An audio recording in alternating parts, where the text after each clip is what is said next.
ದೇವರ ಪರಿಶುದ್ಧ ನಾಮಕ್ಕೆ ಸ್ತೋತ್ರವಾಗಲಿ. ನಾವು ಈ ನೂತನ ಸಬ್ಬತ್ತಿನದೊಂದು ಸೇರಿ ಬಂದಿದ್ದೇವೆ. ವಾಕ್ಯಗಳನ್ನು ಪ್ರತಿ ವಾರ ನಾವು ಧ್ಯಾನ ಮಾಡ್ತೀವಿ ಅಲ್ವಾ? ವಾರದಲ್ಲಿ ಪ್ರತಿ ವಾರ ಒಂದೊಂದು ವಾಕ್ಯಗಳ ಮೂಲಕ ಧ್ಯಾನ ಮಾಡ್ತೀವಿ. ಒಂದು ವಾರ ಯಾವ ವಾಕ್ಯ ಧ್ಯಾನ ಮಾಡ್ತೀವಿ?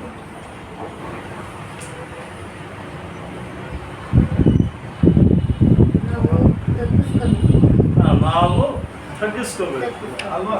ನಮ್ಮನ್ನು ನಾವು ತಗ್ಗಿಸ್ಕೊಂಡ್ರೆ ಕರ್ತನ ನಮ್ಮನ್ನ ಏನ್ ಮಾಡ್ತಾರಂತೆ? ಹೆಚ್ಚಿಸ್ತಾರೆ ಅನ್ನೋ ವಿಷಯವನ್ನ ಹೋದ ವಾರ ಧ್ಯಾನ ಮಾಡ್ಕೊಂಡು ಅಲ್ವಾ? ದೇವರಿಗೆ 2 ಕಿವಿ ಕೊಟ್ಟವ್ರೆ ಅಂತ ಒಂದು ಕಿವಿಯಲ್ಲಿ ಕೇಳಿ ಇನ್ನೊಂದು ಕಿವಿಯಲ್ಲಿ ಬಿಡಬಾರದು. ಯಾಕೆ ಅಂತ ಹೇಳಿದ್ರೆ ದೇವರು ಹೇಳುವಂತ ಮಾತಿಗೆ ಒಂದು ಉದ್ದೇಶ. ಸುಮ್ಮನೆ ದೇವರು ಹೇಳಲ್ಲ. ನಾವಾದ್ರೆ ಹರಟೆ ಮಾತುಗಳು ಬಹಳ ಹೊಡಿತೀವಿ ಅಲ್ವಾ? ಕುತ್ಕೊಂಡು ಟೈಮ್ ಪಾಸಿಗೆ ಮಾತಾಡ್ತೀವಿ. ಈ ಫೋನ್ ಬಂದ್ಮೇಲೆ ತೆಲುಗುನಲ್ಲಿ ಚೆನ್ನಾಗಿ ಕರೀತಾರೆ, ಸೆಲ್ಲು ಅಂತಾರಲ್ಲ, ತೆಲುಗುನಲ್ಲಿ ಸೊಲ್ಲು ಅಂತ. ಸುಮ್ಮನೆ ಹರಟೆ ಮಾತುಗಳು ಫೋನ್ ಮಾಡಿ ಗಂಟೆಗಟ್ಟಲೆ ಮಾತಾಡಿ ವ್ಯರ್ಥ ಮಾಡ್ಕೊಂತೀವಿ. ವಾಕ್ಯ ಹೇಳುವಂಥದ್ದು ವ್ಯರ್ಥವಾದಂಥ ಮಾತುಗಳಲ್ಲ. ವಾಕ್ಯ ಹೇಳುವಂಥದ್ದು ನಮಗೆ ಪ್ರಯೋಜನಕರವಾದಂಥ ಮಾತುಗಳು, ನಮ್ಮ ಜೀವಿತವನ್ನ ಕಟ್ಟಿಕೊಳ್ಳುವಂಥ ಮಾತುಗಳನ್ನು ದೇವರು ಮಾತಾಡುವಂಥದ್ದು. ನಮ್ಮ ಜೀವನದಲ್ಲಿ ಏನಾದರೂ ತಪ್ಪು ದೋಷಗಳಿದ್ರೆ ಅದನ್ನು ಬದಲಾಯಿಸ್ಕೊಳ್ಳಿ ಅಂತ ದೇವರು ಮಾತಾಡುವಂಥದ್ದು. ಈ ವಾಕ್ಯದಲ್ಲಿ ಏನಿದೆ? ಜೀವ ಈ ವಾಕ್ಯದಲ್ಲಿದೆ. ಏನಿದೆ? ಜೀವ ಇದೆ. ಜೀವ ಇಲ್ಲದಿರುವಂಥ ವಾಕ್ಯ ಅಲ್ಲ. ವಾಕ್ಯವನ್ನು ಓದಿ ಅನೇಕರು ತಮ್ಮ ಜೀವಿತವನ್ನು ಬದಲಾಯಿಸಿಕೊಂಡಿದ್ದಾರೆ. ಅನೇಕರು ತಮ್ಮ ಜೀವನವನ್ನು ಬದಲಾಯಿಸಿಕೊಂಡು ಒಳ್ಳೆ ಸಾಧನೆಗಳನ್ನು ಕೂಡ ಮಾಡಿದ್ದಾರೆ. ಅಂತ ಜೀವವುಳ್ಳ ವಾಕ್ಯಗಳು ನಾವು ಧ್ಯಾನ ಮಾಡುವಾಗ ಅದನ್ನೇನು ಮಾಡಬಾರ್ದು? ಮರಿಬಾರ್ದು. ಅದಕ್ಕೆ ಪ್ರತಿ ವಾರ ನಾವು ಒಂದೊಂದು ವಾಕ್ಯವನ್ನು ಧ್ಯಾನ ಮಾಡ್ತೀವಿ. ಇವತ್ತು ಒಂದು ವಾಕ್ಯವನ್ನು ಧ್ಯಾನ ಮಾಡ್ತಾರೆ. ನಮಗೆ ಮನುಷ್ಯನಿಗೆ ಸಾಮಾನ್ಯವಾಗಿ ಏನುಂಟು? ಆಸೆ ಉಂಟು ಅಲ್ವಾ? ಇದೆಯಲ್ಲ ಆಸೆ. ಏನೇನು ಆಸೆಗಳಿದ್ದಾವೆ? ಹೇಳಕ್ಕೆ ಆಗುವಂಥ ಆಸೆಗಳಿದ್ದಾವೆ, ಹೇಳಕ್ಕೆ ಆಗದಿರೋಂಥ ಆಸೆಗಳಿದ್ದಾವೆ ಅಲ್ವಾ? ಒಬ್ಬೊಬ್ಬರಿಗೂ ಒಂದೊಂದು ವಿಷಯದಲ್ಲಿ ಆಸೆ ಉಂಟು ಅಲ್ವಾ? ಬುದ್ಧ ಹೇಳ್ತಾ ಇದ್ದಂತೆ, ಆಸೆನೇ ಇಲ್ಲದಂಥ ಮನೆಗೆ ಹೋಗು. ಮನುಷ್ಯ ಆಸೆ ಇಲ್ಲದಿರೋ ಜೀವನ ಮಾಡಬೇಕು ಆಗುತ್ತಾ? ಬುದ್ಧರಿಗೊಂದು ಆಸೆ. ಯಾವ ಮನುಷ್ಯನಿಗೆ ಆಸೆ ಇಲ್ಲದಂಥ ಮನುಷ್ಯ ಇರಬೇಕು. ಅವನಿಗೆ ಆಸೆ ಇತ್ತಂತೆ. ಆಸೆ ಇಲ್ಲದಂಥ ಪ್ರತಿಯೊಬ್ಬರಲ್ಲಿ ಕೂಡ. ಆದರೆ ಆಸೆ ಓಕೆ, ಆದರೆ ಅತಿ ಆಸೆ ಒಳ್ಳೆಯದು ಅಲ್ವಾ? ಆಸೆ ಪರವಾಗಿ ಏನು ಆಸೆ ಪಡೋದು? ಅತಿಯಾದಂಥ ಆಸೆ. ಒಬ್ಬೊಬ್ಬರಿಗೆ, ಕೆಲವರಿಗೆ ಊಟದ ವಿಷಯದಲ್ಲಿ ಆಸೆ ಅಲ್ವಾ? ವೆರೈಟಿ ಆದಂಥ ಊಟಗಳನ್ನ ತಿನ್ನಬೇಕು. ಎಲ್ಲೆಲ್ಲಿ ಹೊಸ ತಿಂಡಿಗಳು ಸಿಗುತ್ತೋ, ಹೊಸದಂಥ ಪದಾರ್ಥಗಳು ಸಿಗುತ್ತೋ ಅದನ್ನು ತಿನ್ನಬೇಕು ಅನ್ನೋಂಥ ಆಸೆ ಕೆಲವರು ಅಲ್ವಾ? ಅದಕ್ಕೆ ಕೆಲವರೆಲ್ಲ ನಮ್ಮ ಕೋಟಲ್ದಿಂದ ಏನಕ್ಕೆ ಫೇಮಸ್ ಆಗಿ ಬರ್ತಾರೆ ಹುಡ್ಕೊಂಡು, ಇಡ್ಲಿ ದೋಸೆ ಇಲ್ಲೆಲ್ಲ ತುಂಬ ಟಿಫನ್ ಚೆನ್ನಾಗಿರುತ್ತೆ ಅಂತ ಹುಡ್ಕೊಂಡು ಬರ್ತಾರೆ. ಹಾಗೆ ಒಬ್ಬೊಬ್ಬರಿಗೂ ಕೂಡ ಒಂದೊಂದು ರೀತಿಯಾದಂಥ ಆಸೆಗಳು. ಕೆಲವರು ತುಂಬ ದೂರನೂ ಹುಡ್ಕೊಂಡು ಹೋಗ್ತಾರೆ. ಅಲ್ಲೆಲ್ಲೋ ಸಿಗುತ್ತೆ, ಅಲ್ಲೂ ಹುಡ್ಕೊಂಡು ಹೋಗ್ತಾರೆ ಅಲ್ವಾ? ಭಾಳ ಜನ ಆಸೆಯಿಂದ. ಇನ್ನು ಕೆಲವರಿಗೆ ಊಟದ ಮೇಲೆ ಆಸೆ, ಕೆಲವರಿಗೆ ಈ ಫೋನ್ ಮೇಲೆ ಆಸೆ ಅಲ್ವಾ? ಜಾಸ್ತಿ ಅಲ್ಲ ಮೊಬೈಲ್. ಈ ಮೊಬೈಲ್ ಇದೆ, ಇದು ಸರಿ ಇಲ್ಲ, ನನಗೇನು ಬೇಕು? ಇನ್ನೂ ಚೆನ್ನಾಗಿರುವಂಥ ಫೋನ್ ಬೇಕು ಅಂತಾರೆ. ಆ ಫೋನ್ ತಗೊಂಡ ಮೇಲೆ ಇಲ್ಲ, ಇನ್ನೂ ಚೆನ್ನಾಗಿರುವಂಥ ಐಫೋನ್ ತಗೋಬೇಕು ಅಂತಾರೆ. ಐಫೋನ್ ತಗೊಂಡ ಮೇಲೆ ಇನ್ನೂ ಯಾವುದಾದ್ರೂ ಈ ಫೋಲ್ಡಿಂಗ್ ಆ್ಯಂಡ್ರಾಯ್ಡ್ ಬರುತ್ತೆ, 1 ಲಕ್ಷ ಚಿಲ್ಲರೆ 2 ಲಕ್ಷ ಅಂತ, ಆ ಫೋನ್ ಬೇಕು. ಕೆಲವ್ರಿಗೆ ಆಸೆ ಒಂದ್ರ ಮೇಲೆ ಒಂದು. ಕೆಲವರಿಗೆ ಬೈಕ್ಗಳ ಮೇಲೆ ಆಸೆ ಅಲ್ವಾ?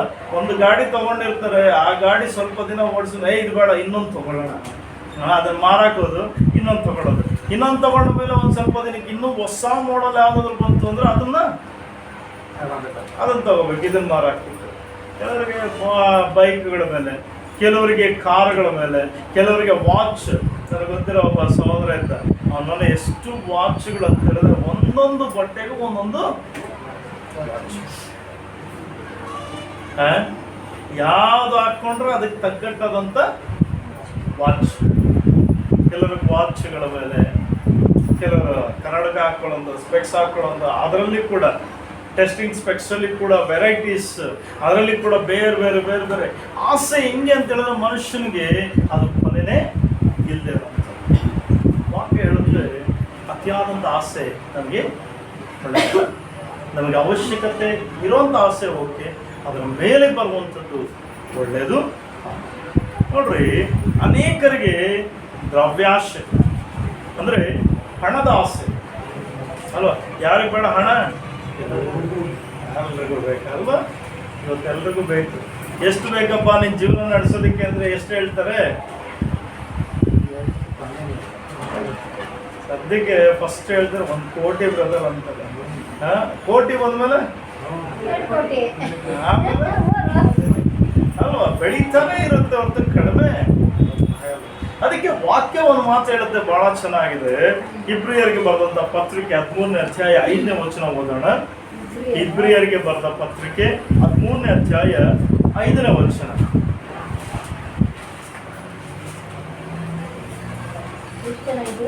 ಇಬ್ರಿಯರಿಗೆ ಬರೆದ ಪತ್ರಿಕೆ 13ನೇ ಅಧ್ಯಾಯ 5ನೇ ವಚನ. ಸಿಕ್ತಮ್ಮ? ಹೋದ್ರಿ. ಇಬ್ರಿಯರಿಗೆ ಬರೆದ ಪತ್ರಿಕೆ 13ನೇ ಅಧ್ಯಾಯ.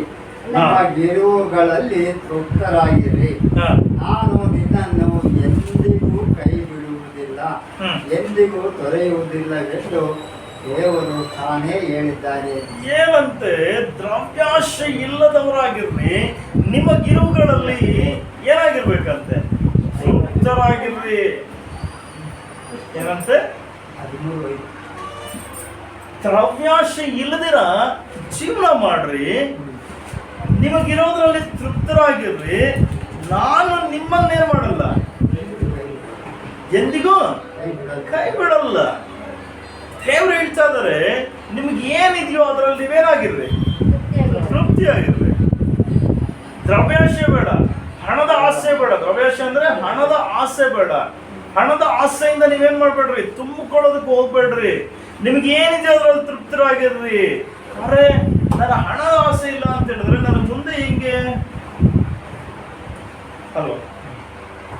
ಎಷ್ಟು ಬೇಕೋ ಅಷ್ಟು ಸಾಕು. ಅದಕ್ಕಿಂತ ಹೆಚ್ಚಾದಂಥದ್ದು ಏನಾಗುತ್ತೆ? ಇವತ್ತಿನ ಜೀವನಕ್ಕೆ ಎಷ್ಟು ಬೇಕು ನಮ್ಗೆ? ಇವತ್ತು ದಿನ ಕಳಿಬೇಕಂದ್ರೆ ಎಷ್ಟು ಬೇಕು ನಮ್ಗೆ? ಎಷ್ಟು ಕೊಟ್ರು ಸಾಲದು ಅಲ್ವೇ? 1 ಲಕ್ಷ ಕೊಟ್ರು 1 ಲಕ್ಷ ಇವತ್ತು ಒಂದೇ ದಿನಕ್ಕೆ ಏನ್ ಮಾಡ್ಬಿಟ್ಟಿರ್ತಾನೆ, ಖಾಲಿ ಮಾಡ್ಬಿಡ್ತಾನೆ ಬೇಕಾದ್ರೆ. ಕೆಲವರು ನಮ್ಗೆ ಎಷ್ಟು ಬೇಕು ಇವತ್ತು? ಎಷ್ಟು ಊಟ ಮಾಡ್ತೀವಿ? ಎಷ್ಟು ತಿಂಡಿ ತಿಂತೀವಿ? ಎಷ್ಟು ತಿಂಡಿ ತಿಂತೀವಿ? 1 ಪ್ಲೇಟ್ ಅಷ್ಟೇ ನಾವು ತಿನ್ನೋದೇನು ಜಾಸ್ತಿ. 10 ಪ್ಲೇಟ್ ತಿಂತೀವ? ಇಲ್ಲ. ನಮ್ಗೆ ಎಷ್ಟು ಬೇಕು ಅಷ್ಟೇ. ಕೆಲವರಿಗೆ ಅತಿಯಾದಂಥ ಆಸೆ, ಒಬ್ಬ ನಮ್ಮವರಲ್ಲ, ಬಹಳ ಜನರಿಗೆ, ಕೆಲವರಿಗೆ ಅತಿಯಾದಂಥ ಹಣದ ಆಸೆ. ಅದಕ್ಕೆ ಏನ್ ಮಾಡ್ತಾರೆ ಅಂತ ಹೇಳಿದ್ರೆ ಹುಡ್ಕೊಂಡು ಹೋಗ್ತಾರೆ ಹಣಕ್ಕೋಸ್ಕರ. ಹಣ ದುಡಿಮೆ ಮೂಲಕ, ನಮ್ಮ ಶ್ರಮೆ ಮೂಲಕ, ನಮ್ಮ ಪರಿಶ್ರಮದ ಮೂಲಕ ದುಡಿಯೋದಕ್ಕಿಂತ ಎಲ್ಲಾದ್ರೂ ಹೊರಗಡೆ ಉಚಿತವಾಗಿ ಸಿಗುತ್ತೆ ಅನ್ನೋದ್ರ ಬಗ್ಗೆ ಆಸೆ ಜಾಸ್ತಿ ಅಲ್ವಾ? ಇವತ್ತು ಜಾಸ್ತಿ ಜನ ಜಾಸ್ತಿ ಹುಡುಕಾಡುವಂಥದ್ದು ಏನಂತಂದ್ರೆ, ನನಗಿರುವಂಥ ಹಣ, ನನ್ನ ಕಷ್ಟದ, ನನ್ನ ಪ್ರಯಾಸದ, ನನ್ನ ಶ್ರಮೆಯ ಹಣ ಸಾಕು ಅನ್ಕೊಳ್ಳಲ್ಲ. ಆದ್ರೆ ಎಲ್ಲಾದ್ರೂ ಉಚಿತವಾಗಿ ನನಗೇನ್ ಸಿಗುತ್ತೆ? ದುಡ್ಡು ಸಿಗುತ್ತೆ ಅಲ್ಲ. ಹೋಗಲ್ವಾ? ಯಾರಿಗೂ ಆಸೆ ಇಲ್ವಾ? ಬಹಳ ಜನರಿಗೆ ಇದು ಆಸೆ. ಒಂದಾನೊಂದು ಕಾಲದಲ್ಲಿ ಸ್ವಲ್ಪ ವರ್ಷಗಳ ಹಿಂದೆ ಹೋದ್ರೆ ಏನಿತ್ತು, ಈ ಲಾಟ್ರಿಗಳು ಬರ್ತಾ ಇತ್ತು ಅಲ್ವಾ? ಲಾಟ್ರಿ ಟಿಕೆಟ್ ಯಾವತ್ತೋ ವರ್ಷಕ್ಕೆ 2 ವರ್ಷಕ್ಕೆ ಒಂದು ಹೊಡೆದ್ರೆ ವರ್ಷ ಪೂರ್ತಿ ಕೊಂಡ್ಕೊಳ್ಳೋನು. ವರ್ಷಕ್ಕೂ 2 ವರ್ಷಕ್ಕೂ ಒಂದು ಸಲ ಲಾಟ್ರಿ ಹೊಡೆದ್ರೆ ಅವನಿಗೆ ಅವನೇನ್ ಮಾಡೋನು? ವರ್ಷಗಳ ಗಟ್ಲೆ ಕೊಂಡ್ಕೊಂತಾನೇ ಇರೋನು. ಏನಕ್ಕೆ? ಅವತ್ತು ಹೊಡೆದಿತ್ತು, ನಾನು ಹೊಡಿಯುತ್ತೆ. ಇಷ್ಟು ದಿನ ಹೊಡಿದೆ ಅಂತದ್ ನೆನಪಿಲ್ಲ. ಎಷ್ಟು ದಿನ? ವರ್ಷಗಳ ಗಟ್ಲೆ ಲಾಟ್ರಿಯಲ್ಲಿ ದುಡ್ಡು ಬರ್ದೇ ಇರೋಂಥದ್ದು ನೆನಪಿಲ್ಲ ಅವನಿಗೆ. ಒಂದು ದಿನ ಬಂದಿರೋಂಥದ್ದೇ ನೆನಪು.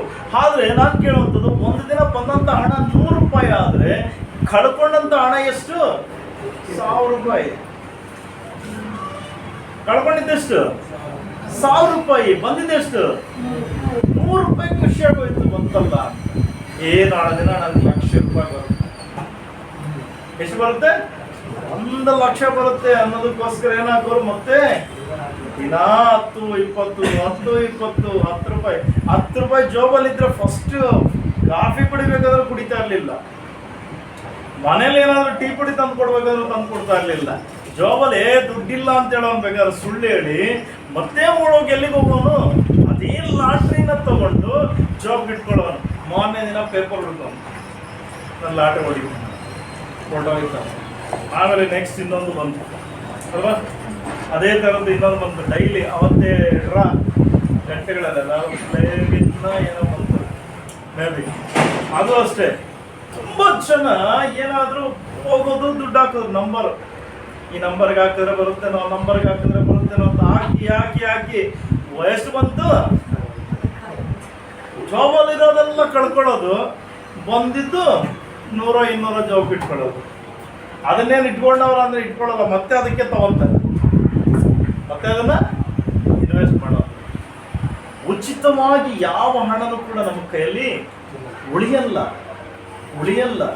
ಹಣದ ಆಸೆಯಿಂದ ಹಣದ ಹಿಂದೆ ಹೋದ್ರೆ ನಮ್ಮ ಹತ್ರ ಇರುವಂತ ಹಣ ಕೂಡ ಏನಾಗುತ್ತೆ? ಹೊರಟೋಗುತ್ತೆ. ಇವತ್ತು ಬಹಳ ಸ್ಕ್ಯಾಮ್ಗಳು ನಡೀತಾ ಇದೆ ಆನ್ಲೈನ್ಗಳಲ್ಲಿ. ಏನಂತ, ನಿಮ್ಗೆ ಅದನ್ನ ಕಳಿಸ್ಕೊಡ್ತೀವಿ, ಇದನ್ನ ಕಳಿಸ್ಕೊಡ್ತೀವಿ, ನಿಮ್ಗೆ ಅಷ್ಟು ಲಾಟ್ರಿಯಿಂದ ಕಳಿಸ್ತೀವಿ ಅಲ್ವಾ. ಬಹಳ ಸ್ಕ್ಯಾಮ್ಗಳು ಏನಕ್ಕೆ ನಡೀತಾ ಇದೆ ಇವತ್ತು? ಮನುಷ್ಯನ ಹಣದ ಆಸೆನ ಅವನೇನ್ ಮಾಡ್ತಾನೆ? ಉಪಯೋಗಿಸ್ಕೊಂಡು ದುರುಪಯೋಗ ಮಾಡ್ಕೊಂತವನೆ. ನಮಗಿರುವಂತ ಹಣದ ಆಸೆನ ಯಾರು ಉಪಯೋಗ ಮಾಡ್ಕೊಂತವನೆ? ಇನ್ನೊಬ್ಬ ಕ್ಯಾಶ್ ಮಾಡ್ಕೊಂತ. ನಾವೇನ್ ಕ್ಯಾಶ್ ಮಾಡ್ಕೊಂತ, ಇನ್ನೊಬ್ಬ ಮಾಡ್ಕೊಂತವನೆ. ಮೊಬೈಲಲ್ಲಿ ಒಂದು ಮೆಸೇಜ್ ಕಳಿಸ್ಬಿಡ್ತಾನೆ, ಸರ್ ನಿಮ್ಮ ನಂಬರ್ಗೆ ಇಷ್ಟು ವಿನ್ ಆಗಿದೆ ಸರ್. ನಾವು ಯಾವುದಕ್ಕೂ ಪಾರ್ಟಿಸಿಪೇಟೇ ಮಾಡಿಲ್ಲ. ಉದಾಹರಣೆಗೆ ನಾನು ಕೇಳೋದು, ಅಂಥದ್ದು ನಿಮ್ಗೆ ಹೆಂಗೆ ಬಂತು? ಎಲ್ಲಿಂದ ಬಂತು? ಹೆಂಗೆ ವಿನ್ ಆದ್ವಿ? ನನಗೊಬ್ಬ ಫೋನ್ ಮಾಡಿದ್ದ ವಾಟ್ಸಪ್ಪಲ್ಲಿ, ನಾವು ಫೋನ್ ಮನೆಗೆ ಕರೋಡ್ಪತಿಯಿಂದ ಮಾತಾಡ್ತಾ ಇದ್ದೀವಿ. ಅಲ್ಲಿ ಮಾತಾಡಿದ್ರೆ ಅಮಿತಾಬ್ ಬಚ್ಚನ್ ಅವ್ರು ಯಾರು ಮನೆ ಎತ್ತಿರೋದ್ರಲ್ಲ, ಪುನೀತ್ ರಾಜ್ಕುಮಾರ್ ಪಾಪ ಅವ್ರು ಯಾರಾದರೂ ಮಾತಾಡ್ಬೇಕಲ್ವಾ, ವಾಯ್ಸ್ ಬಂದರೂ ಕೂಡ ಅವ್ರ ಥರ ನಡೆಸ್ತಾ ಇದ್ದಿದ್ದು. ಅವ್ರು ಯಾರಾದರೂ ಮಾತಾಡ್ಬೇಕು, ಯಾರಿಲ್ಲ, ಯಾರೋ ಮಾತಾಡ್ದ. ಬ್ಯಾಕ್ಗ್ರೌಂಡ್ನಲ್ಲಿ ಒಂದು ಅಷ್ಟು ಅದ್ರದ್ದು ಏನೋ ಕ್ಲೆಚ್ಗಳನ್ನ ಪ್ರಿಂಟ್ ಮಾಡ್ಕೊಂಡು ಒಂದು ಬ್ಯಾನರ್ ಹಿಂದೆ ಕೂತ್ಕೊಂಡು ಬೇಕಾದ್ರೆ ವಿಡಿಯೋ ಕಾಲ್ ಮಾಡ್ತೀನಿ, ನಿಮ್ಮದು ಅಕೌಂಟ್ ನಂಬರ್ ಕೊಡ್ರಿ, ಡೀಟೇಲ್ಸ್ ಕೊಡ್ರಿ, ಅದು ಕೊಡ್ರಿ, ಇದು ಕೊಡ್ರಿ ಅಂತ ಆವತ್ತು ತಲೆದಿಂದ ನಾನು ಹೇಳಿದೆ, ನೋಡಪ್ಪ ನೀನು ಪಕ್ಕಾ ಫ್ರಾಡ್, ಹೌದಾ, ನಿಮ್ಗೆ ನಂಬಿಕೆ ಇಲ್ವಾ, ಹಂಗೆ ಹಿಂಗೆ ಅಂತ. ಸರಿ, ನಾನೊಂದು ಅಕೌಂಟ್ ನಂಬರ್ ಕೊಡ್ತೀನಿ, ಅದಕ್ಕೆ ಹಾಕು. ನಂದು ಡೆಡ್ ಆಗಿರೋಂಥ ಒಂದು ಅಕೌಂಟ್ ನಂಬರ್ ಇದೆ, ಅದ್ರಲ್ಲಿ ದುಡ್ಡು ಇಲ್ಲ ನಿಜ. ಅಕೌಂಟಲ್ಲಿ ದುಡ್ಡು ಇಲ್ದಿರೋ ಅದು ಡೆಡ್ಡು ಆಗಿದೆ.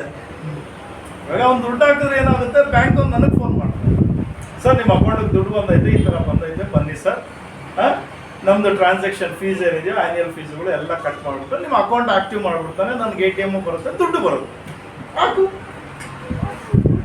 ಕರೆಕ್ಟ್ ಅಲ್ವಾ? ಅದಕ್ಕೆ ಹೇಳಿದೆ, ಸರಿನಪ್ಪ ಕಳಿಸ್ಕೊಡ್ತೀನಿ ಅಂತ ಒಂದು ಡೆಡ್ ಆಗಿರೋಂಥ ಒಂದು ಅಕೌಂಟ್ ನಂಬರ್ ಇದ್ರೆ ಅಕೌಂಟ್ ನಂಬರ್ನ ಕಳಿಸ್ಬಿಟ್ಟೆ. ಭಾಳ ವರ್ಷಗಳ ಹಿಂದೆ ಅಕೌಂಟ್ ಓಪನ್ ಮಾಡಿಸಿ ಇದುವರೆಗೂ ದುಡ್ಡು ಬಂದು ಹಾಕ್ಕೊಂಡು ತಗೊಂಡ್ಲಿ, ಅವನು ಎಷ್ಟು ಬೇಕಾದ್ರೆ ತಗೊಳ್ಳಿ, ನನಗೇನು ಬೇಡ ಅಲ್ವಾ. ಬಹಳ ಜನ ಇವತ್ತು ಅನೇಕ ಆನ್ಲೈನ್ ಸ್ಕೀಮ್ಗಳಲ್ಲಿ ಈ ಗೇಮ್ಗಳು ಬೇರೆ ಬರುತ್ತೆ. ಇವತ್ತು ಹುಚ್ಚು, ಬೆಟ್ಟಿಂಗ್ ಹುಚ್ಚು. ಬಹಳ ಜನ ಏನ್ ಮಾಡ್ತಾರೆ, ಆನ್ಲೈನ್ಗಳಲ್ಲಿ ಬೆಟ್ಟಿಂಗ್ ಕಟ್ಟಿ ಅನೇಕ ಲಕ್ಷಾಂತರ ಹಣನ ಲಾಸ್ ಮಾಡ್ಕೊಂತಾರೆ. ಕಾರಣ ಏನಂತಂದ್ರೆ ಅವನಿಗಿರುವಂತ ಹಣದ ಆಸೆ. ಕಾರಣ ಏನು? ಹಣದ ಆಸೆನ ಇವತ್ತು ಕಾರಣ. ಆ ಹಣದ ಆಸೆಯಿಂದ ಅವನೇನ್ ಮಾಡ್ತಾ ಇದ್ದಾನೆ, ಆನ್ಲೈನ್ ಅಲ್ಲಿ ಗೇಮ್ ಅಲ್ಲಿ ಕುತ್ಕೊಂಡು ನಾನು ಮಾಡಿದ್ರೆ ಸೋಮಾರ್ತನದಿಂದ ಯಾವ ದುಡಿಮೆನೂ ಕೂಡ ಬರಲ್ಲ. ವಾಕ್ಯ ಹೇಳುತ್ತೆ, ತೆಗಿರಿ ಒಂದ್ಸಲ ಜ್ಞಾನೋಕ್ತಿಗಳಿಗೆ ಹೋಗೋಣ ಒಂದ್ಸಲ ಅಲ್ವಾ, ಎಲ್ರಿಗೂ ಚೆನ್ನಾಗಿ ಗೊತ್ತದು. ಎಷ್ಟನೇ ಅಧ್ಯಾಯ? ಜ್ಞಾನೋಕ್ತಿಗಳು 6ನೇ ಅಧ್ಯಾಯ. ಸಿಕ್ತಾ?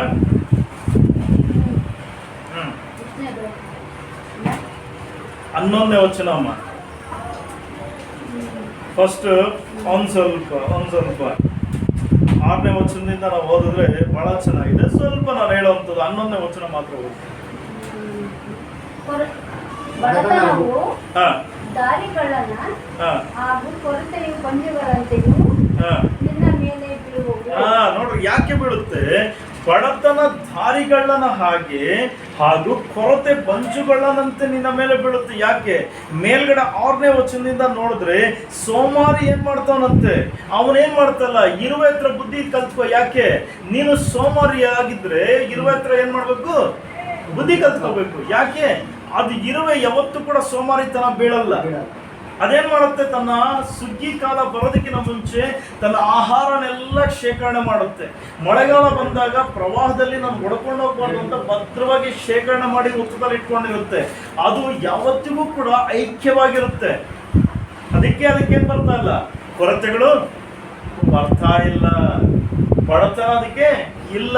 ತನಗೆ ಬೇಕಾಗಿರುವಂತ ಆಹಾರ ತನ್ನ ಸಮಯಕ್ಕೆ ತಕ್ಕ ಹಾಗೆ ಅದು ಪೋಷಿಸ್ಕೊಂತಾ ಇದೆ. ಅಂದ್ರೆ ಅದು ಸೋಮಾರಿತನ ಬೀಳ್ತಾ ಇಲ್ಲ. ಇವತ್ತು ಸೋಮಾರಿತನ ಬೀಳೋನೆ ಏನ್ ಮಾಡ್ತಾವನೆ, ಹೊರಗಡೆ ಹೋಗಿ ಕೆಲಸ ಮಾಡಿದ್ರೆ ಕುತ್ಕೊಂಡು ಮೊಬೈಲಲ್ಲಿ ಗೇಮ್ ಮಾಡಿದ್ರೆ ದುಡ್ಡು ಬರುತ್ತೆ, ಬೆಟ್ಟಿಂಗ್ ಹಾಕೋಣ, ಮೊಬೈಲಲ್ಲಿ ಬೆಟ್ಟಿಂಗ್ ಹಾಕಿದ್ರೆ ದುಡ್ಡು ಬರುತ್ತೆ ಅಂತ ಹಣದ ಆಸೆಯಿಂದ ನಾವು ಸೋಮಾರಿತನ ಬಿದ್ದರೆ ನಮಗೆ ದುಡ್ಡು ಬರಲ್ಲ. ಇರೋದಕ್ಕಿಂತ ಬಡತನನೇ ಜಾಸ್ತಿ. ಏನಾಗುತ್ತೆ? ಬಡತನ, ಸಾಲಗಾರಿಕೆ, ದರಿದ್ರತನ ಏನಕ್ಕೆ ಬರುತ್ತೆ ಅಂತ ಹೇಳಿದ್ರೆ ಕುತ್ಕೊಂಡು ಸೋಮಾರಿತನದಿಂದ ಬಿದ್ದರೆ ಖಂಡಿತ ಬರುತ್ತೆ. ನೀನು ಸೋಮಾರಿ ಬೀಳಿದ್ರ ನಿನ್ನ ಕೆಲಸ ನೀನು ಮಾಡು. ನಿನ್ನ ವಿದ್ಯಾರ್ಹತೆಗೆ ತಕ್ಕ ಹಾಗೆ ನಿನಗೆ ಕೊಟ್ಟಿರುವಂತ ತಲಾಂತಿನ ಪ್ರಕಾರ, ನಿನಗಿರುವಂತ ಟ್ಯಾಲೆಂಟ್ ಪ್ರಕಾರ ನೀನೇನ್ ಮಾಡು, ಕಷ್ಟಪಟ್ಟು ಕೆಲಸ ಮಾಡು. ಯಾರನ್ನೂ ಮೋಸ ಮಾಡಬೇಡ. ಆಗೇನಾಗುತ್ತೆ, ನೀನೇನಾಗ್ತೀಯ? ಬಡತನ ನಿನ್ನ ಹತ್ರ ಬರುತ್ತಾ? ಬರಲ್ಲ. ದರಿದ್ರತನ ಬರುತ್ತಾ? ಬರಲ್ಲ. ಬಂಜುಗಳತನ ಬರುತ್ತಾ? ಬರಲ್ಲ. ನೀನೇನಾಗ್ತೀಯ? ನೀನು ಇನ್ನೊಬ್ಬರಿಗೆ ಕೊಡೋ ತರ ನೀನು ಸಿದ್ಧವಾಗ್ತೀಯ. ಹಣದ ಆಸೆ ಇರಬೇಕು. ಆದ್ರೆ ಹಣದ ಆಸೆಯಿಂದ, ಅತಿಯಾದಂತ ಆಸೆಯಿಂದ ಏನ್ ಮಾಡಬಾರ್ದು, ಈ ರೀತಿಯಾದಂತ ಯಾವುದೇ ವ್ಯವಹಾರಗಳಿಗೆ ಹೋಗ್ಬಾರ್ದು. ಇನ್ನು ಕೆಲವರು ಇದ್ದಾರೆ, ಅತಿಯಾಸದಂತ ಕೋರಿಕೆಗಳು. ನಮ್ಮ ಹತ್ರ ಇರುವಂಥದ್ದು 100 ರೂಪಾಯಿ ಆದರೆ ನಾವು ಕೇಳ್ಕೊಳ್ಳುವಂಥದ್ದು 150 ರೂಪಾಯಿ. ನಮ್ಮ ಹತ್ರ ಇರೋದು 100 ರೂಪಾಯಿ ಆದರೆ ನಾವು ಕೇಳ್ಕೊಳ್ಳುವಂಥದ್ದು ಕೊರತೆ, ನಮಗೆ ಆಸೆ ಇರುವಂಥದ್ದು 150 ರೂಪಾಯಿ ಬೇಕಾದು. ಉದಾಹರಣೆಗೆ ನಾನು ಹೇಳುವಂಥದ್ದು, ನಮ್ಮ ಹತ್ರ ಫಾರ್ ಎಕ್ಸಾಂಪಲ್ ಈಗ ಉದಾಹರಣೆಗೆ ಮೊಬೈಲ್ ತಗೊಂಡ, ನನ್ನ ಹತ್ರ 10,000 ರೂಪಾಯಿ ಇದೆ, ಮೊಬೈಲ್ ತಗೋಬೇಕು. ನಾನು ಹೋಗ್ಬಿಟ್ಟು ನನಗೆ 10,000 ರೂಪಾಯಲ್ಲಿ ನಾನು ಲೋನ್ ಕಟ್ಟೋ ಕೆಪಾಸಿಟಿ ಕೂಡ ಇದ್ರೆ ಎಷ್ಟು ಇರುತ್ತೆ, ನನಗೆ ತಿಂಗಳು ಸಂಬಳ ಬರುತ್ತೆ, ನಾನು ಕಟ್ಕೊಂಡು 1,000 ರೂಪಾಯಿ ಕಟ್ಕೊಳ್ಳೋ ಕೆಪಾಸಿಟಿ ಇರುತ್ತೆ. ಮನೆ ಜೀವನ ಎಲ್ಲ ನಡೆಸ್ಕೊಂಡು ನನ್ನ ಹತ್ರ 1,000 ರೂಪಾಯಿ ಕಟ್ಟೋ ಕೆಪಾಸಿಟಿ ಇರುತ್ತೆ. 1,000 ರೂಪಾಯಿ ಕಟ್ಟೋ ಕೆಪಾಸಿಟಿ ಇರುವಂತ ನಾನು ಹೋಗಿ ಮೊಬೈಲ್ ತಗೊಂಡ್ರು ಕೂಡ EMI ತಗೊಂಡ್ರೆ ಎಷ್ಟು ತಗೋಬೇಕು? ನನ್ನ 1,000 ರೂಪಾಯಿ ಒಳಗಡೆನೆ ತಗೋಬೇಕು. ಆದ್ರೆ ನಾವೇನ್ ಮಾಡ್ತೀವಿ, 10,000 ರೂಪಾಯಿ ಬೇಡ, ಒಂದು 20,000 22,000, ಇದು ಆಪ್ಷನ್ ಚೆನ್ನಾಗಿದೆ. ಮೊಬೈಲ್ ಅಂಗಡಿಯವನು ಹೇಳ್ಕೊಡ್ತಾನಪ್ಪ, ಅವನದೇನಿಲ್ಲ, ಅವನಿಗೇನು ಲಾಸ್ ಆಗಲ್ಲ. ಲಾಸ್ ಆಗೋದು ನೀನಪ್ಪ. ಅಂಗಡಿಯವನ ಸಮಸ್ಯೆ ಅಲ್ಲ, ಅವನಿಗೇನು, ಅವನ ಮಾರ್ಕೆಟ್, ಅವನ ವೃತ್ತಿ, ಅದು ಅವನ ಕೆಲಸ, ಅದು ಅವನು ಮಾಡಲೇಬೇಕು, ಮಾಡ್ತಾನೆ. ಅದು ಅವನ ತಪ್ಪಲ್ಲ.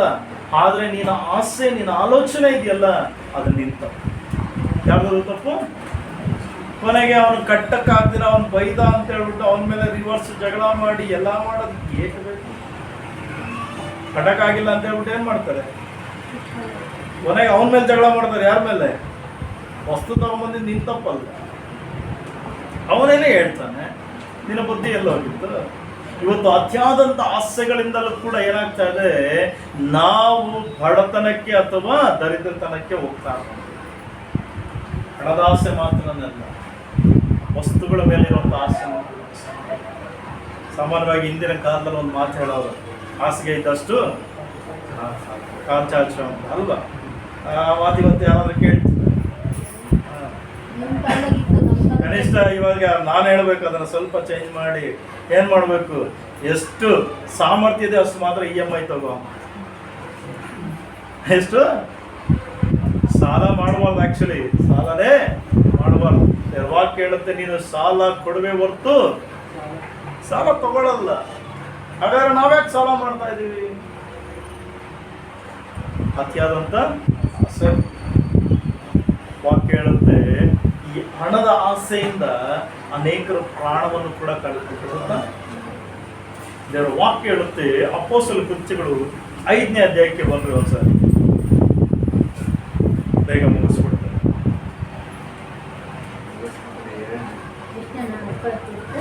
ಅಪೊಸ್ತಲರ ಕೃತ್ಯಗಳು 5ನೇ ಅಧ್ಯಾಯ. ಇದು ಬಹಳ ಚೆನ್ನಾಗಿ ಗೊತ್ತಿರೋಂಥದ್ದು. ನಿಮಗೆ 1ನೇ ವಚನದಿಂದ 11ನೇ ವಚನದವರೆಗೂ ನಿಮ್ಗೆ ಬಹಳ ಚೆನ್ನಾಗಿ ಗೊತ್ತು ಅಲ್ವಾ? ಯಾರು ಇಬ್ಬರು ಗಂಡ ಹೆಂಡತಿ ಬರ್ತಾರೆ. ಯಾರು? ಅನನೀಯ ಮತ್ತೆ ಸೈಫರಳು ಅಂತ. ಅನನೀಯ ಸೈಫರಳು ಅಂತ ಇಬ್ರು ಬರ್ತಾರೆ. ಸ್ವಲ್ಪ ಹಿಂದಿನ ಅಧ್ಯಾಯಕ್ಕೆ ಹೋದ್ರೆ 4ನೇ ಅಧ್ಯಾಯದ 32ನೇ ವಚನದಿಂದ ಮುಂದಕ್ಕೆ ಹೋದ್ರೆ ಅಲ್ಲಿ ಒಬ್ಬ ವ್ಯಕ್ತಿ ಬರ್ತಾನೆ ಏನಂತಂದ್ರೆ 36ನೇ ವಚನದಲ್ಲಿ 36ನೇ ವಚನ ಹೋದಣ, ಕೇಳಿಸ್ಕೊಡ್ರಿ. ಈ ಪ್ರಕಾರ ಮಾಡಿದವರೊಳಗೆ ಕೃಪ್ರದೀಪದಲ್ಲಿ ಹುಟ್ಟಿದ ಲೇವಿಯವನಾಗಿದ್ದ ಅವನಿಗೆ ಅಪೊಸ್ತಲರು ಬಾರ್ನಬ ಎಂದರೆ ಧ್ಯೇಯದಾಯಕ ಎಂದು ಹೆಸರಿಸಿದ್ದರು.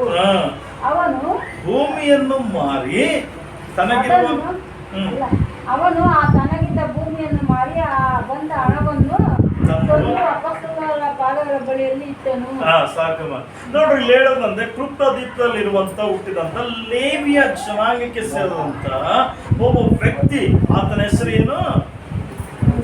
ಯೋಸೇಫನೆಂದು.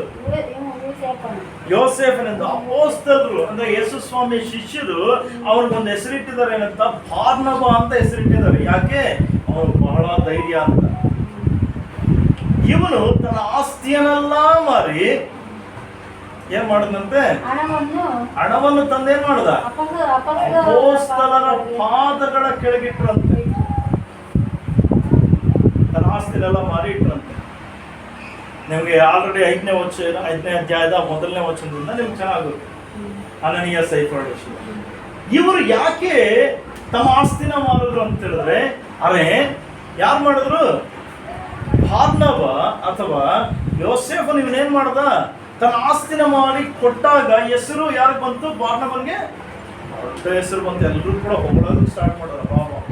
ಎಂಥ ಸದ್ಭಕ್ತನಪ್ಪ, ಎಂಥ ನಂಬಿಗಸ್ತನಪ್ಪ, ಎಂಥ ಒಳ್ಳೆ ವ್ಯಕ್ತಿನಪ್ಪ, ದೇವರಲ್ಲಿ ಎಂಥ ವಿಶ್ವಾಸನಪ್ಪ ಯಪ್ಪನ್ಗೆ ಅಂತೇಳಿ ಎಲ್ಲರೂ ಹೊಗಳೋದನ್ನ ನೋಡ್ದಂತ ಈ ಅನನೀಯ ಸೈಫರಳು ಕೂಡ ಮಾತಾಡ್ಕೊಂಡು ಮನೇಲಿ ಕೂತ್ಕೊಂಡು ಏನಂತ?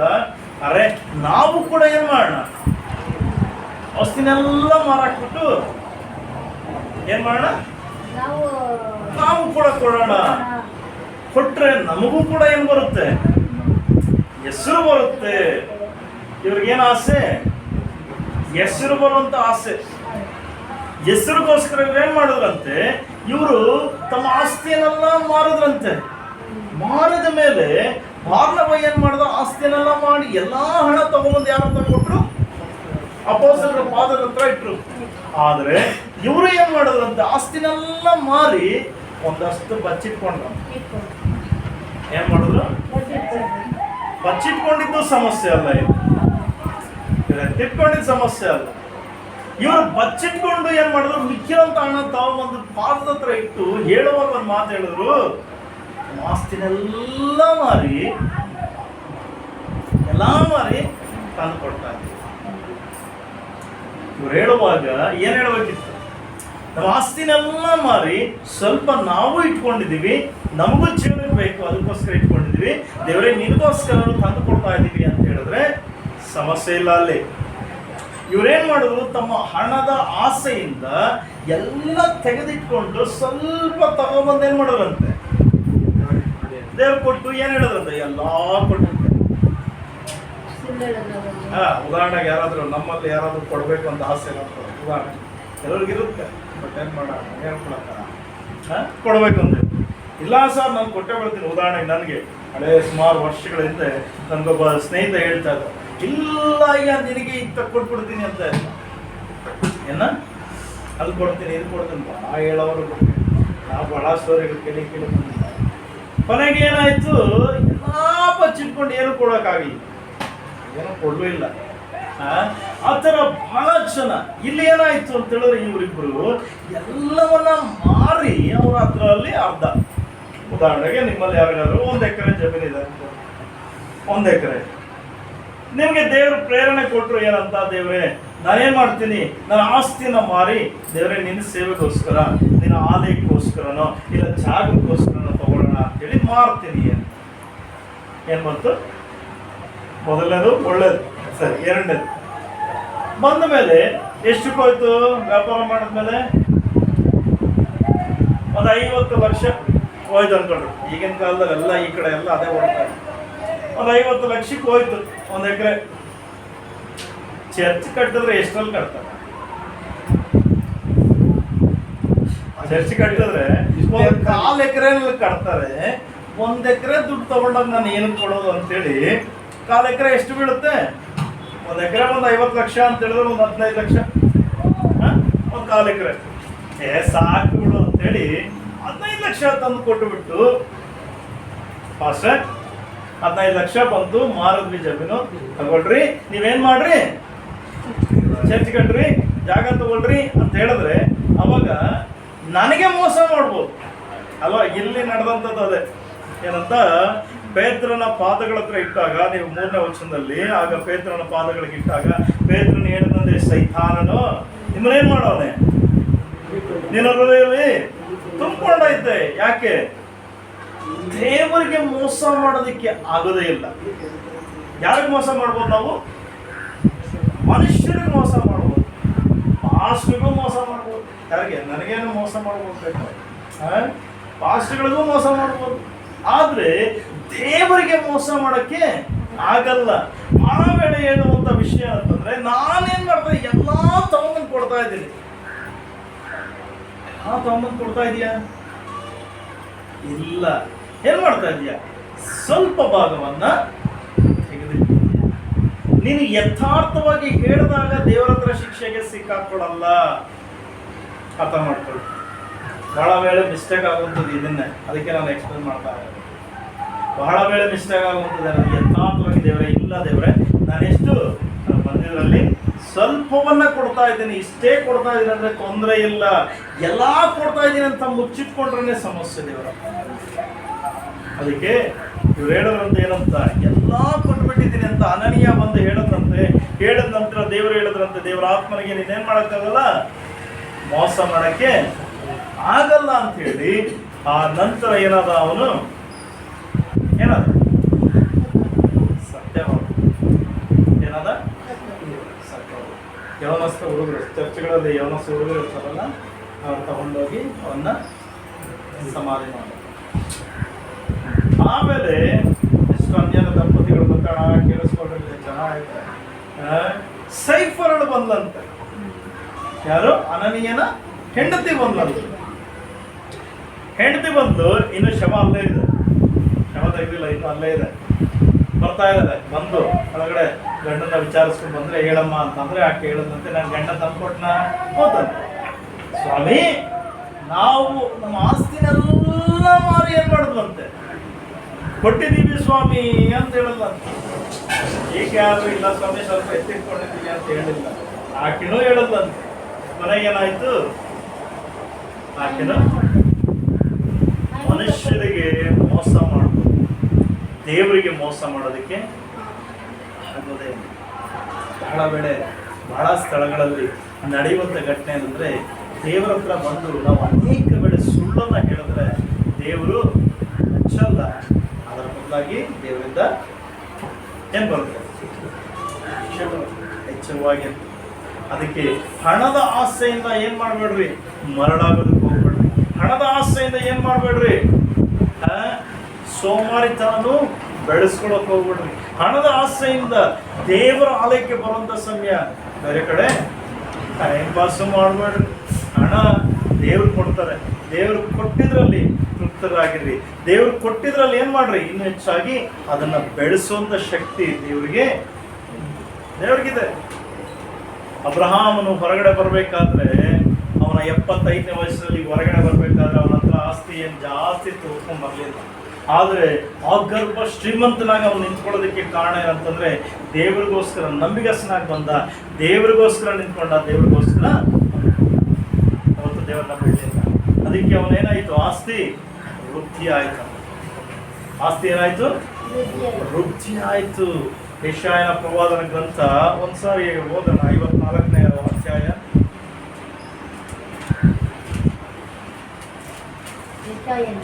ಹಾ, 54ನೇ ಅಧ್ಯಾಯ 2ನೇ ವಚನ. ನಿನ್ನ ಗುಡಾರದ ಸ್ಥಳವನ್ನು ವಿಸ್ತರಿಸು, ನಿನ್ನ ನಿವಾಸದ ಪರದೆಗಳು ಹರಡಲಿ, ಸಂಕೋಚ ಪಡಬೇಡ, ನಿನ್ನ ಹಗ್ಗಗಳನ್ನು ಉದ್ದ ಮಾಡಿ ಊಟಗಳನ್ನು ಬಲಪಡಿಸು. ನೀನು ಎಲ್ಲ ಕಡೆಗಳಲ್ಲಿಯೂ ಅಪ್ಪಿಕೊಳ್ಳುವಿ, ನಿನ್ನ ಸಂತಾನದವರು ಜನಾಂಗಗಳನ್ನು ವಶ ಮಾಡಿಕೊಂಡು ಆಳು ಪಟ್ಟಣಗಳನ್ನು ಜನಭರಿತವಾಗುವಂತೆ ಮಾಡುವರು. ಹೆದರಬೇಡ. ನೋಡ್ರಿ, ವಾಕ್ಯ ಹೇಳ್ತಾ ಇದೆ, ದೇವರ ವಾಕ್ಯ ಹೇಳ್ತಾ ಇರುವಂಥದ್ದು, ನಿನ್ನ ಗುಡಾರದ ಸ್ಥಳವನ್ನು ಏನ್ ಮಾಡು, ವಿಸ್ತರಿಸು. ಯಾಕೆ? ನಿನ್ನ ಕಷ್ಟದಲ್ಲಿ, ನಿನ್ನ ಶ್ರಮೆಯಲ್ಲಿ, ನಿನ್ನ ಪರಿಶ್ರಮದಲ್ಲಿ, ನಿನಗಿರುವಂಥ ಹಣದಲ್ಲಿ ನಿನ್ನ ಸಂತೃಪ್ತನಾಗಿ ನಿಂತ್ಕೊಂಡಾಗ ದೇವರು ನಿನ್ನನ್ನು ಆಶೀರ್ವದಿಸುವಾಗ ನಿನಗಿರುವಂಥ ಸ್ಥಳ ಏನಾಗುತ್ತೆ, ನೀನೇ ವಿಸ್ತಾರ ಮಾಡೋದಕ್ಕೆ. ನಿನ್ನ ನಿವಾಸದ ಪರದೆಗಳನ್ನು ಹರಡಲಿ. ಅಂದ್ರೆ ಪರದೆಗಳು ಅಂತ ಹೇಳಿದ್ರೆ ಆಗಿನ ಕಾಲದಲ್ಲಿ ಎಲ್ಲ ಗುಡಾರಗಳನ್ನ ಹೊಟ್ಟೆಗಳಲ್ಲಿ ಇರುತ್ತೆ. ಇವತ್ತು ಗೋಡೆಗಳು ಅಂತ ಲೆಕ್ಕ ಮಾಡೋದು. ನಿನ್ನ ಗೋಡೆಗಳನ್ನ ಏನ್ ಮಾಡ್ಬೇಕಂತೆ, ಇದಕ್ಕೆ ಹರಡ್ಲಿ. ಆಮೇಲೆ ಏನಂತೆ ನೋಡ್ರಿ, ಅಲ್ಲಿ ಸಂಕೋಚ ಪಡಬೇಡ, ನಿನ್ನ ಹಗ್ಗಗಳನ್ನ ಉದ್ದ ಮಾಡು, ಗೂಟಗಳನ್ನ ಬಲಪಡಿಸು. ಏನಂತೆ, ಏನ್ ಮಾಡ್ಬೇಕಂತ, ಹಗ್ಗಗಳನ್ನ ಉದ್ದ ಮಾಡಿ ಊಟಗಳನ್ನ ಬಲಪಡಿಸ್ಬೇಕಂದ್ರೆ ಏನು? ಇವತ್ತು ಹಗ್ಗ ಇಟ್ಕೊಂಡು ನಾನು ಏನ್ ಮಾಡಲಿ ಸ್ವಾಮಿ, ಊಟ ಇಟ್ಕೊಂಡು ಹೆಂಗ್ ಬಲಪಡಿಸ್ಬೇಕು ಅಂತೀರಾ? ಅಂದ್ರೆ ಪಿಲ್ಲರ್ಸ್, ಕಂಬಗಳನ್ನ, ಆಗಿನ ಕಾಲದಲ್ಲಿ ಗುಡಾರಗಳಿಗೆ ಏನಿತ್ತು, ಹಗ್ಗ ಕಟ್ತಾ ಇದ್ರು, ಪರದೆಗಳಿತ್ತು. ಆದ್ರೆ ಈಗಿನ ಕಾಲದಲ್ಲಿ ಮನೆಗಳಿಗೆ ಏನಿದಾವೆ, ಪಿಲ್ಲರ್ಸ್ ಹಾಕ್ತಾರಲ್ಲ, ಕಂಬಗಳನ್ನ ಹಾಗೆ ಬಲಪಡಿಸು, ನೀವು ಸ್ಥಿರವಾಗಿ ನಿಂತ್ಕೊಂಡ್ರೆ. ಅಂದ್ರೆ ಅಷ್ಟರ ಮಟ್ಟಿಗೆ ದೇವರು ಅಭಿವೃದ್ಧಿಯನ್ನ ಒಂದು ಜೀವನದಲ್ಲಿ ಕೊಡ್ತಾರೆ. ಆದ್ರೆ ಮೊದಲು ನೀನೇನಾಗಬಾರ್ದು, ಹಣದ ಆಸೆಯಿಂದ ಓಡಬಾರ್ದು. ಯಾವ್ದ್ರಿಂದ ಓಡಬಾರ್ದು? ಹಣದ ಆಸೆಯಿಂದ ಓಡಬೇಡ. ಇನ್ನು ಬಹಳ ವಾಕ್ಯಗಳಿದಾವೆ, ನಾನು ಬಹಳ ವಾಕ್ಯಗಳು ತೆಗಿಯಕ್ಕೆ ಟೈಮ್ ಮತ್ತೆ ಸುಮ್ಮನೆ ಸಾಕು. ಬೀಳಾಮನ ದೃಷ್ಟಾಂತ ಬರುತ್ತೆ. ಏನಂತ, ಹಣದ ಹಿಂದೆ ಹೋದಾಗ ಬೀಳಾಮನ ಏನಾದ, ದೇವರೇ ಕತ್ತಿ ಹಿಡ್ಕೊಂಡು ನಿಂತ್ಕೊಂಡ್ರಂತೆ ಹುಷಾರಾಗಿ. ಅದೇ ರೀತಿಯಲ್ಲಿ ಗೇಹಜಿಯ ವಿಷಯದಲ್ಲಿ ನೋಡಿದ್ರೆ, ಹಣದ ಹಿಂದೆ ಚಿನ್ನ, ಬಂಗಾರ, ಬೆಳ್ಳಿಗಳ ಹಿಂದೆ ಓಡಿ ಹೋದಾಗ ಅವನಿಗೆ ಏನಾಯ್ತಂತೆ, ನಾಮಾನನಿಗಿದ್ದಂತ ರೋಗ ಇವನ ಮೇಲೆ ಬಂತು. ನಾಮಾನನಿಗೆ ಅನಾರೋಗ್ಯ ಇತ್ತು. ಆ ಅನಾರೋಗ್ಯನ ಸ್ವಸ್ಥತೆ ಆಗ್ತದ. ಅವನು ಬಂದು ಹೇಳ್ದ, ನಿನಗೆ ಬೆಳ್ಳಿ ಬಂಗಾರ ಎಲ್ಲ ತಂದಿದ್ದೀನಿ ಸ್ವಾಮಿ, ತಗೋ ಅಂತ ಎಲೀಶನ್ ಕೇಳಿದ್ರೆ, ಎಲೀಶ ಹೇಳದಂತೆ ನನಗೆ ಯಾವ್ದು ಬೇಡ, ಎತ್ಕೊಂಡು ಹೋಗು ಅಂತಂದ್ರೆ, ಇವನು ಶಿಷ್ಯ, ಯಾರಿವನು, ನಾವು ಎಲೀಶನ ಶಿಷ್ಯ ಏನ್ ಮಾಡದಂತೆ, ಸ್ವಾಮಿ ಪ್ರೇಯರ್ ಕುತ್ಕೊಂಡಿದ್ದೆ, ಪಾಸ್ ಪ್ರೇಯರ್ ಕುತ್ಕೊಂಡಿದ್ದೆ, ಗ್ಯಾದಿ ಓಡದಂತೆ. ಎಲ್ಲಿ ಓಡ್ದ? ಓಡಿ ಓಡಿ ಓಡಿ ರಥ ನಿಲ್ಸದಂತೆ. ನಿಲ್ಲಿಸ್ಬಿಟ್ಟು ಯಾಕಪ್ಪ ಬಂದೆ ಅಂತ ಹೇಳಿದ್ರೆ, ಇಲ್ಲ ನಮ್ಮ ಯಾರಿಗೆ, ನಮ್ಮ ಗುರು ಮನೆಗೆ ಯಾರು ನೆಂಟರು ಬಂದವ್ರೆ, ಗೆಸ್ಟ್ಗಳು, ಅತಿಥಿಗಳು ಬಂದವ್ರೆ, ಅವ್ರಿಗೆ ಕೊಡಬೇಕು, ಸ್ವಲ್ಪ ಕೊಡು ಅಂತ ಇಸ್ಕೊಂಡು ಓಡೋಗಿ ಮನೇಲಿ ಬಚ್ಚಿಟ್ಬಿಟ್ಟು ಓಡಿ ಬಂದು ಏನ್ ಮಾಡದಂತೆ, ಏನು ಗೊತ್ತಿಲ್ದಂಗೆ ನಿಂತ್ಕೊಂಡಿದ್ದಂತೆ.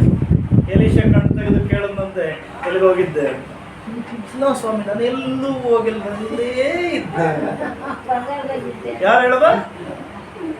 ಗೆಹಜಿ ಹೇಳದಂತೆ. ಅದಕ್ಕೆ ಎಲೀಶ ಹೇಳದಂತೆ, ನೀನು ರಥದ ಹಿಂದೆ ಓಡೋದನ್ನ ನಾನು ನೋಡಿದೇನಲ್ಲ. ಹೆಂಗ್ ಗೊತ್ತಾಯ್ತು?